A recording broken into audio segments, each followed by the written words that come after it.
Last week we worked a lot with perimeter in math class, and today we're going to transition a little bit and start working with area.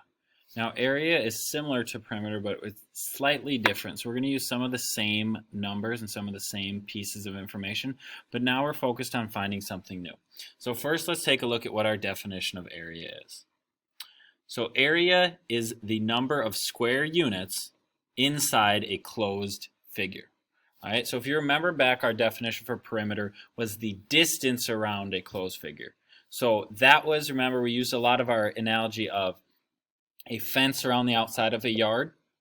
This now, instead of talking about the distance around the outside, we're going to be talking about the amount of space inside that closed area.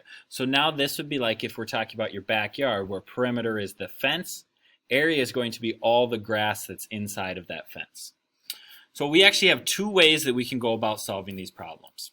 Okay, so how to solve. So our first way is called by just counting squares.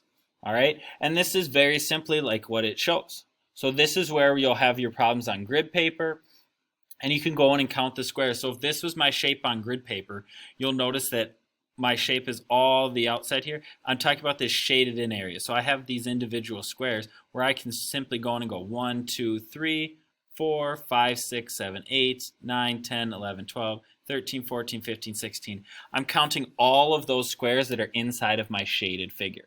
And this is where I would get my answer. Now you'll notice where perimeter we had just units. Now I have square units, and another way to write that would be units squared. Both of them, what they talk about is that this time, instead of that individual line or that distance around the outside, now because I'm counting all of that space inside the figure, I'm counting it in squares. That's where the square units come from. So if these were all centimeters, it would be square centimeters or square inches, but in this case, they're just units. So the first way, again, on how to solve our area problems is just by going in and counting. So when we're given these boxes, we can go in and just count each one. Now, sometimes you will not be given the boxes. This is where our second method comes in, where you're not given that boxes, where you can actually do multiplication. So you'll notice we have length and width again. All right, and this is what we use for our perimeters. We added up the length and length plus the width and width. Now we're actually going to be multiplying them. So this is where you're really going to rely on those perimeter skills of knowing what the width is, what the length is, but now you're going to be multiplying them. So the way we can find area is we can take our length times our width.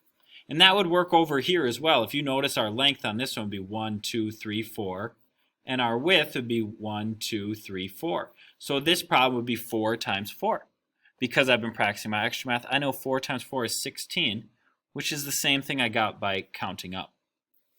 So over here again, we'd have the same thing. If my width here is 3 inches and my length is 5 inches, I'm going to multiply my 3 times 5, and I'd end up with 15 square inches, or 15 inches squared.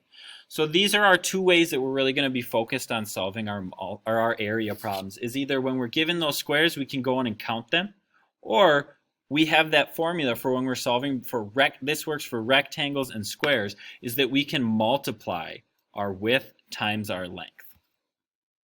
We know what area is and our two ways to calculate it. Let's take another look here at some problems we might see. So we have 4 and 5 we're going to look at first. All right, and number 4, we're given our rectangle here. You can see this would be the outside of our rectangle. And we're given those boxes. So let's try the first method of just simply counting those squares. So I like to put a dot in them so I know what's been counted. So I have 1, 2, 3. So my area would be 3, and then I have square units, so we're going to abbreviate that square with SQ, and then units.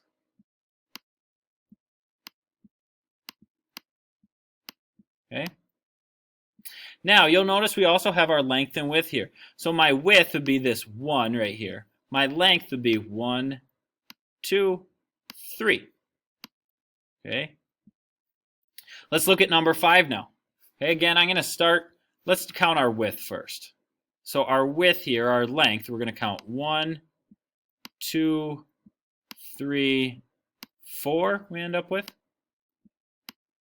And then if we count our width, we're counting down this time. We've counted our length across. We're going to count our width down. We have 1, 2, 3, 4, and 5. Okay, so those would be our length and width. Now again, I like to use my first method. I'm given the squares, so I can go ahead and count them. I'm going to count each one. 1, 2, 3, 4, 5, 6, 7, 8, 9, 10, 11, 12, 13, 14, 15, 16, 17, 18, 19, and 20. Okay, so I'm going to write 20 right there.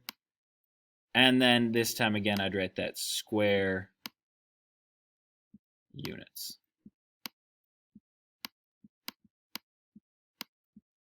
Now, we had a second way of solving these that we talked about. Not only can I just count the squares, but sometimes I won't be given those squares.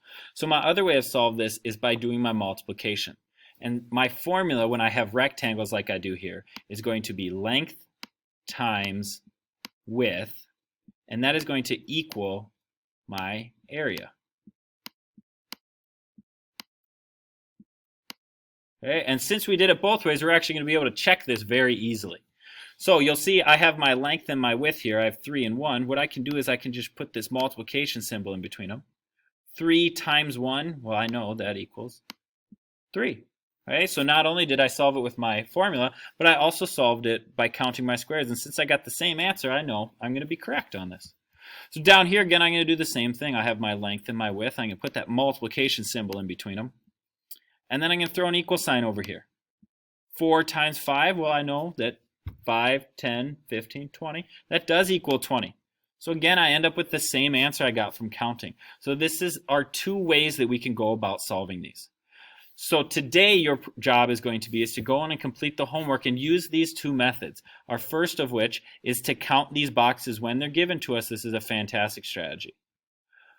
We have another way to solve these where we can use our formula here, where we have this length times our width, where we're seeing what the length is. So again, 1, 2, 3. That's where that 3 came from. And then our width would be just in this case 1, and that's where that 1 came from. So that's where you're really going to use those skills you learned in perimeter about the distance around the shape.